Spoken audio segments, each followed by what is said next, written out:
दोस्तों नमस्कार। आपका दिन शुभ हो। इसी के साथ हम इस वीडियो को प्रारंभ करते हैं। मैं हूं विजय कुमार पाल। मेरी कुछ लिखी किताबें हैं, 10-12 किताबें हैं और भी लिख रहा हूं। पैनोरमा ऑफ इंडियन डेमोक्रेसी, किस तरह कांग्रेस ने मुस्लिमों के तुष्टिकरण के लिए हिंदुओं का सत्यानाश किया, ये इस किताब में है। Panorama of democracy in Indian context. इसमें पैनोरमा में आर और एम के बीच में ए नहीं है, ये स्पेलिंग मिस्टेक है, लेकिन आप इसका भावार्थ समझेंगे। किस तरह कांग्रेस ने हिंदुओं के लिए बर्बादी का रास्ता तय किया, कम्युनल वायलेंस बिल, ये सारी चीज़ें इसमें हैं। लेमेंट ऑफ सिंजार है, tears of Yazidi women by Vijay Kumar Pal. इसमें भी यही बताया गया है कि किस तरह इस्लाम की आइडियोलॉजी ने गैर मुस्लिम यजीदी औरतों के साथ अबू बकर अल बगदादी ने बलात्कार किए, क्योंकि कुरान इसकी इजाज़त देता है। तो इस तरह मेरी 10 किताबें हैं। तो आज हम बताने जा रहे हैं कि जो इस्लाम की आइडियोलॉजी है, जो इस्लाम का शगुफ़ा है, जो इस्लाम की कॉन्सेप्ट है, वो कॉन्सेप्ट ही नफ़रत की बुनियाद पर और झूठ की बुनियाद पर टिकी है। ये हम इनकी किताबों से ही बताते हैं। इनकी किताबों में ही लिखा है, इनकी कुरान में साफ साफ लिखा है, जो गैर मुस्लिम है, जो कि मुसलमान नहीं हैं, जो कि ईमान नहीं लाते कुरान में ईमान न लाने का एक सबसे बड़ा कारण ये है कि जो भी बुद्धिमान व्यक्ति है वो कुरान में ईमान ला ही नहीं सकता। कि कुरान में इतने बड़े बड़े झूठ गढ़े गए हैं, इतने बड़े बड़े झूठ गढ़े गए हैं जिनका कोई हिसाब नहीं, जिनका कोई सानी नहीं। कह सकते हैं कुरान एक बहुत बड़ी झूठ का पुलिंदा है, एक नफ़रत का पुलिंदा है, एक नफ़रत फैलाने वाली किताब है।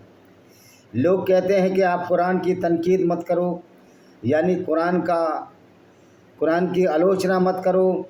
मैं उनसे पूछना चाहता हूँ कि कुरान की हम आलोचना न करें तो फिर कुरान को भी ये कहो कि वो हमारी गैर मुस्लिमों की आलोचना न करे। वैसे भी हम कल सिद्ध किया था कि कुरान कोई अल्लाह का पैगाम नहीं है, क्योंकि अल्लाह है ही नहीं। इस बात को हमने साबित किया। मेरी पुरानी वीडियो देख लेना, बार बार उन चीज़ों को रिपीट करना अच्छा नहीं है। इस अल्लाह को मोहम्मद ने अपने फ़ायदे के लिए बनाया, और इस फ़ायदे के तहत अल्लाह के नाम पर मोहम्मद ने काफ़िले लूटे, औरतों से बलात्कार किया और नफ़रत की वो आग फैलाई जो आज पूरी दुनिया को जला रही है, पूरी दुनिया को भस्म कर रही है। जब कुरान हमको ये कहता है कि गैर मुस्लिम नजस और पोटी जितने गंदे हैं, नजस का लिटरली मीन ये नजस का मतलब अरेबिक शब्द है, इसका लिटरली मीन है गंदगी, लैट्रिन जितना गंदा। अभी जो पाकिस्तान ने बुनियान ए उर्सुल जो ये युद्ध चला है, इसका मतलब है मजबूत दीवार, जो अभी ऑपरेशन भारत के खिलाफ चला रहे हैं। यानी ये अरबी कल्चर है, और इस इनकी अपनी कल्चर कोई पाकिस्तानी की नहीं। ये तलवार के डर से सलवार पहने हुए लोग हैं। और दूसरी बात यही नहीं, अरब में जितने भी कबीले थे वो यहूदी थे या ईसाई थे। ये जो अरबी मुसलमान हैं, ये भी अपने आप को दावा नहीं कर सकते कि वो मुसलमान हैं। उनको भी मोहम्मद ने तलवार के डर से सलवार पहनाई, जो इनका पैगंबर था। और मज़े की बात है कि अरबी लोग भी उस मोहम्मद को अपना खलीफा मानते हैं, जिसने इनके पुरखों को बहुत परेशान किया और ज़बरदस्ती इनको मुसलमान बनाया जब मदीना में उसके हाथ में तलवार आ गई। तो ये अरबी मुसलमान भी ओरिजिनल नहीं है। ओरिजिनल 3 ही लोग हैं, यहूदी हैं, यजीदी हैं और हिंदू, जिनको सनातनी कहते हैं, यही ओरिजिनल हैं। बाकी हिंदुओं से जैन, बौद्ध, सिख सब बने हैं, यहूदियों से मुसलमान बने हैं और ईसाई बने हैं। तो ईसाई भी कोई एथनिक कौम नहीं है। और आज तो मैंने कुछ सिखों को भी कहते सुना कि सिखों का और मुसलमानों का भाईचारा है, क्योंकि गुरु नानक के साथ भी मर्दाना रहता था। वो भूल गए, उनके साथ वाला भी रहता था, और गुरु नानक खुद हिंदू थे। दूसरी बात यह है कि सिख भी कुरान के हिसाब से उसी कैटेगरी में आते हैं, उसी में नजस हैं, गंदे हैं, पोटी जितने गंदे हैं, जिस तरह से हिंदू या अन्य गैर मुस्लिम है। आप भी कोई तोपचंद नहीं हो, पगड़ी रखने से कोई तोपचंद नहीं हो जाता। अगर वो कुकर्म करेगा तो वो भी, और ऐसे कुकर्मियों का भला करेगा तो वो उसका भी वही हश्र होगा जो एक कुकर्मी का होता है। पगड़ी रखने से कोई बहादुर नहीं हो जाता अगर उसके क्रियाकलाप अच्छे ना हो। अगर वो मुसलमानों का अपना दोस्त बनाता है, पन्नू जैसे लोग, ये कायर लोग, डरपोक लोग हैं। पगड़ी रखने से कद जरूर बढ़ जाता 3-4 इंच, और उसी नकली कद की वजह से आप लोग ये सोचते हो कि आप बहुत लंबे हो गए हो। जब पगड़ी उतरती है पता लगता है कि हकीकत क्या है। ऊँट जब पहाड़ के नीचे आता है, तो ऐसे आतंकवादी सिखों को मैं उपदेश देना चाहता हूँ कि आप अपने को मिनॉरिटी बोलो, कोई फ़र्क नहीं पड़ता। सनातन वैदिक धर्म इतना विशाल है जिसमें वसुदेव कुटुंबकम, यानी कि सारे संसार को अपना परिवार मानते हैं। उस धर्म का बाल बांका नहीं हो सकता, संख्या के बल पर भी नहीं हो सकता। तो कहीं भी सिख आतंकवादी सनातन वैदिक धर्म के सामने ठहरते नहीं। और जो सिख भाई हैं, जो समझदार हैं, उनके लिए तो सलूट है मेरे दिल में। लेकिन ये कहें कि हम गुरुओं के नाम पर खालिस्तानी आंदोलन चलाएं और 1.25 लाख के बराबर हो जाएं, तुम्हारी औकात नहीं। बल्कि एक ही सनातनी ऐसे खालिस्तानियों के 1.25 लाख के बराबर खुद है। पगड़ी रखने से न कोई बहादुर हुआ न हुआ है। इसलिए जो पगड़ी गुरुजी ने रखवाई उसकी लाज रखो। गुरुजी के बेटों को इन्हीं मुस्लिमों ने कत्ल किया था। अभी गुरु नानक, जो तुम्हारा ननकाना साहब है, वहाँ से ग्रंथी की लड़की को ज़बरदस्ती मुसलमान ले गए थे और उससे निकाह पढ़ लिया था। तो वहाँ के लोगों, सिखों ने ये कहकर, जो भारत के भी हैं, कि वो तो अपनी मर्ज़ी से गई थी, अपनी इज्जत को बचाने के लिए कहा। सच्चाई क्या है ये दुनिया जानती है। रोज़ सिखों की लड़कियाँ, हिंदुओं की लड़कियाँ और ईसाइयों की लड़कियाँ पाकिस्तान में अपहरण होती हैं, क्योंकि इस्लाम यही कहता है। अब सवाल आता है कि जब इस्लाम हमको गंदा कहता है, हमको नजस और पोटी जितना गंदा कहता है, तो इस्लाम की कुरान क्या हमारी माँ लगती है? अल्लाह को तो मैंने बताया ये काल्पनिक है। और ये मोहम्मद क्या हमारा बाप लगता था? या मोहम्मद की हम इज़्ज़त क्यों करें? जो ऐसी विचारधारा को जन्म दे गया, जो दुनिया में नफ़रत फैला रही है। और कुरान में तो लिख दिया गया वो बड़ा दयालु है। अगर मोहम्मद दयालु है, अगर मोहम्मद बनु कुरैजा यहूदी औरतों को लूट लेता है और उसके बाद भी ये दयालु है, तो हमें ये सोचना चाहिए कि क्या लुटेरा भी दयालु हो सकता है? क्या दयालुता के मायने बदलने पड़ेंगे? ये हमें सोचने और समझने की ज़रूरत है। हमको ये समझना होगा कि क्या इस्लाम को इसी तरह सच्चा साबित करने की कोशिश करते हैं गैर मुस्लिम लोग भी, और मुस्लिम लोग भी ये कहते हैं अल्लाह बड़ा दयालु है। एक बार को अल्लाह को अगर मान भी लिया जाए तो वो दयालु है, तो वही अल्लाह तो गैर मुस्लिमों की औरतों को लूटने के लिए जिब्रील फरिश्ते के द्वारा आयतें भेजता था कि आप चाहो तो गैर मुस्लिम औरतों को युद्ध में लूट कर, जिसको कि माले गनीमत कहते हैं, उनके साथ बलात्कार कर सकते हो, उनको बाज़ारों में बेच सकते हो, उनको मलिकाए अमीन यानी कि सेक्स स्लेव, यौन दासी बना सकते हो। और जो लोग ये कहते हैं कि मोहम्मद ने यौन दास्ता का अंत किया था, तो ये बड़ा झूठ है। आज तक भी कोई ऐसी आयत नहीं है कुरान में जिसमें कहा कि गैर मुस्लिम की औरतों को यौन दासी नहीं बनाया जा सकता। और चाहे सारे इस्लामिक कंट्री हों, ये सारे एक ही थैली के चट्टे बट्टे हैं। ये अलग बात है कि उनमें से कुछ लोग आज इस्लाम को छोड़ चुके हैं। और मैं इस्लामी उम्मा को ये बताना चाहता हूँ, आप बार बार इस्लामिक कंट्री हो, इस्लामिक कंट्रियों की बात करते हो, आप खुलकर सर्वे करा लीजिए। पाकिस्तान, हिंदुस्तान, सऊदी अरब में खुलकर सर्वे करा लीजिए और कुरान की उस धारा को ख़त्म कर दीजिए जिसमें कहा गया है कि इस्लाम छोड़ने वाले की सज़ा मौत है या कत्ल है। तो आपको पता लग जाएगा कि इस्लाम छोड़ने वाले कितने लोग हैं। आपको ये पता लग जाएगा पाकिस्तान में 3-4 करोड़ लोग इस्लाम छोड़ चुके हैं। आपको तो पता लग जाएगा भारत में 1.5-2 करोड़ लोग इस्लाम छोड़ चुके हैं। आपको पता लग जाएगा ईरान में 33% लोग इस्लाम छोड़ चुके हैं। आपको पता लग जाएगा सऊदी अरब में 14% लोग इस्लाम छोड़ चुके हैं। आपको पता लग जाएगा उज्बेकिस्तान में 70% लोग इस्लाम को ही नहीं मानते, इस्लाम की आइडियोलॉजी को नहीं मानते। कोई भी आदमी रुसवा या बदनाम नहीं होना चाहता कि उसका पैगंबर एक लुटेरा पैगंबर हो, औरतों को लूटने वाला पैगंबर हो, और 6 साल की उम्र में शादी करने वाला और 9 साल की उम्र में उसको कंज्यूम करने वाला एक पीडोफाइल हो। जी हाँ, ये मेंटल डिसऑर्डर है जिसमें एक बड़ी उम्र का आदमी छोटी बच्चियों के साथ इंटरकोर्स करना चाहता है। नूपुर शर्मा ने तो वही बोला था जो उनकी किताबों में लिखा था। लेकिन हमारी भारत सरकार, कावड़ सरकार, नूपुर शर्मा के खिलाफ कार्रवाई की और हमारे नकली जज, सुप्रीम कोर्ट के कॉलेजियन के चुने हुए वैश्याओं की तरह चुने हुए जज, जिस तरह वैश्या एक कोठे को मरने के बाद अपनी दूसरी वैश्या को हस्तांतरित कर देती है कि तू इस हेड है, तो ये सुप्रीम कोर्ट नहीं, सुप्रीम कोठा बना दिया है। ये अपने आप ही अपने जजों का चयन करते हैं हायर जुडिशरी में, जिसमें सुप्रीम कोर्ट और हाई कोर्ट दोनों आते हैं। तो ये सुप्रीम कोर्ट भी एक कोठा बन गया, वैश्या बन गया है। उन्होंने भी नूपुर शर्मा को कहा कि आपने गलत कहा, पूरी दुनिया में आग लग गई। पूरी दुनिया में आग लगने से ही कॉलेजियम रोक सकता है क्या? अगर आज पूरी दुनिया में यूनाइटेड काफिर इंटरनेशनल आर्मी खड़ी हो जाए इस इस्लामी गुंडागर्दी के खिलाफ, तो सुप्रीम कोर्ट क्या, इंटरनेशनल कोर्ट ऑफ जस्टिस की औकात नहीं, किसी सरकार की औकात नहीं कि इस संयुक्त सेना जिसमें हिंदू, ईसाई, यहूदी होंगे और उनकी सिविल सेना होगी, अगर वो इस्लाम की लड़ाई को रोक सकें या उसके फैसलों को मानने के लिए यूनाइटेड काफिर इंटरनेशनल आर्मी बाध्य नहीं होगी। और ये काम हम करने जा रहे हैं। अब हमारी काफिर इंटरनेशनल आर्मी का 1 जून से आप सदस्य बन सकते हैं। सदस्यता फ्री है, वॉलंटरी है।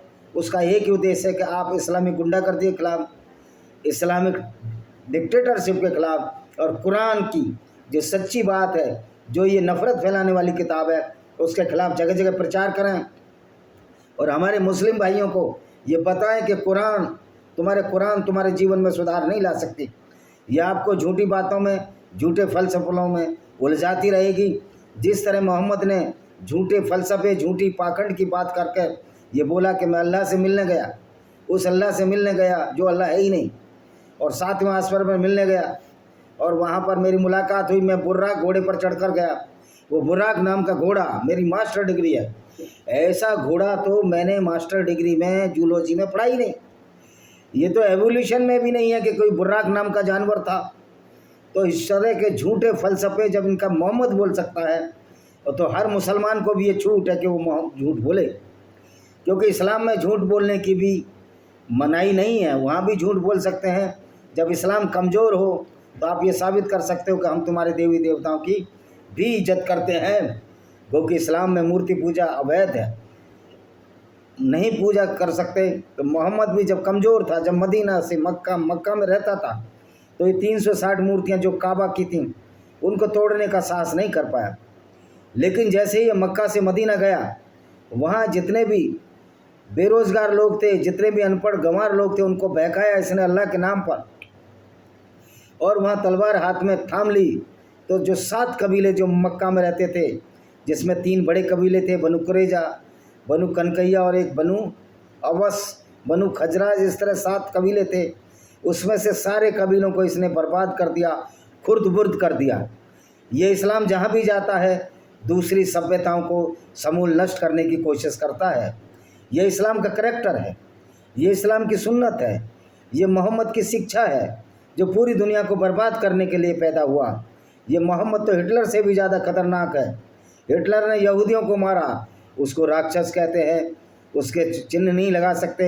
लेकिन आज कुरान क्यों बिक रही है, कुरान क्यों पढ़ी जा रही है, इस विषय पर भी हमको सोचना पड़ेगा। जब तक ये कुरान है और कुरान के मानने वाले हैं, ये नफ़रत की आग बुझ नहीं सकती, ये आतंकवाद ख़त्म नहीं हो सकता, क्योंकि कुरान ही आतंकवाद है। इस्लाम के आतंकवाद की जननी ये कुरान है, कुरान की आयतें हैं जो कि लोगों को भड़काती हैं, हमारे सीधे साधे मुस्लिमों को भड़काती हैं कि पूरी दुनिया में इस्लाम का राज होना चाहिए। और ऐसे इस्लाम का राज जिसका पैगंबर एक लुटेरा हो, जिसका पैगंबर एक कातिल हो, जो सर्टिफाइड पेशेवर लुटेरा काफिलों को लूटता रहा हो, उसने जितने भी अटैक किए सारे अटैक अपनी तरफ से किए, कोई अटैक उस पर नहीं हुआ जो मौलाना कहता है कि मोहम्मद पर अटैक हुआ था। एक भी गज़वा बता दो, एक भी गज़वा मतलब लड़ाई को कहते हैं, एक भी अटैक बता दो जो मोहम्मद के ऊपर हुआ। इवन जंगे बदर जी हुई, वो भी मोहम्मद, वो जंगे बदर या जो भी लड़ाइयाँ हुई हैं जिसमें कि अबू सुफियान के काफ़िले को लूटने की कोशिश की थी, तो वो लोग तो मक्का में जब खबर मिली कि अबू सुफियान का काफ़िला लूटने मोहम्मद आ रहा है, तो मक्का के लोग आए, चलो लड़ाई लड़ते हैं, देखते हैं कितनी बार काफ़िला लूटेगा। लेकिन अबू सुफियान जब समुद्र के रास्ते हटकर मक्का पहुंच गए तो वहां इनको खबर मिली, जो इन्होंने आदमी भेजे थे लड़ने के लिए मोहम्मद से, कि ये तो अबू सुफियान तो सुरक्षित लौट गए हैं। तो उन्होंने सोचा अब लड़ाई नहीं होगी, तो ये बेचारे कह रहे अब खाना पीना खाएं, यहाँ पानी की तलाश में गए थे। मोहम्मद के साथियों ने उनको पकड़ लिया, उनको छुड़ाने के लिए लड़ाई हुई। तो मोहम्मद ने जो भी लड़ाई लड़ी वो अपने फ़ायदे के लिए लड़ी और ये लूट के लिए लड़ी। तो इसी तरह से भारत में जो कन्वर्टेड हिंदूज से मुस्लिम्स हैं वो भी इस्लाम की उसी आइडियोलॉजी को फॉलो करते हैं, जो ये कहते हैं कि नबी की सुन्नत पर चलो, नबी बड़ा दयावान मेहरबान था, नबी से ज़्यादा बड़ा तो कोई क्रूर और अत्याचारी नहीं हुआ।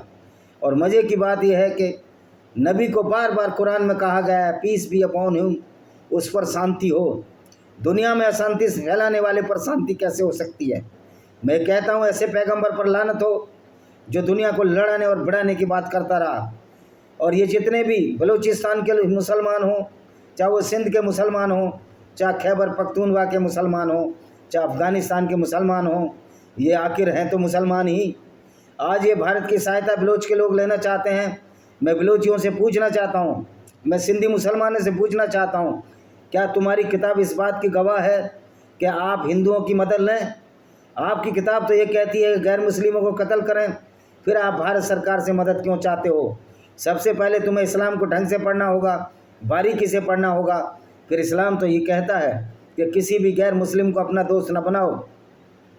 तो डॉक्टर नायला कादरी जो बलोच नेता हैं और महरंग बलोच, डॉक्टर महरंग बलोच जो नेता हैं, मैं उसने पूछना चाहता हूँ, आपने MBBS की डिग्री ली, आपने MS की डिग्री ली है, लेकिन क्या आप इस कुरान पर अभी भी विश्वास करते हो जो कुरान ये कहती है कि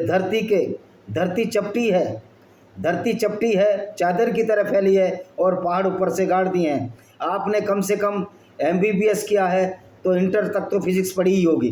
जहाँ तक भारत का तकाजा है, भारत में इंटर तक फिजिक्स हमने भी पढ़ी है, बाद में MSc जूलॉजी किया, या बायो ग्रुप में भी फिजिक्स इंटर तक होती है। तो तुमको आज मालूम नहीं कि हमारी ज्योग्राफी, हमारी पृथ्वी गोल है और वो सूरज के चारों तरफ चक्कर लगाती है और अपनी एक्सिस पर भी चक्कर लगाती है। तुम्हारा कुरान ये कहता है कि पृथ्वी स्थिर है और सूरज उसके चारों तरफ चक्कर लगाता है। अगर आप MBBS की डिग्री लेकर, अगर आप डॉक्टर की डिग्री लेकर भी, डॉक्टर नायला कादरी, अगर आप अपने को मुसलमान मानती हैं तो निश्चित तौर पर यह आपकी बुद्धि पर, आपके दिमाग पर और आपकी शिक्षा पर प्रश्न चिन्ह लगाता है।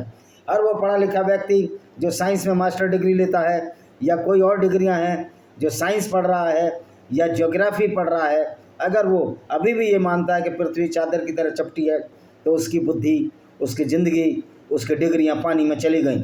उसने अपने जीवन को सार्थक नहीं किया, बल्कि जीवन को बर्बाद कर लिया। तो भाई हम ऐसे लोगों को क्यों मदद करें?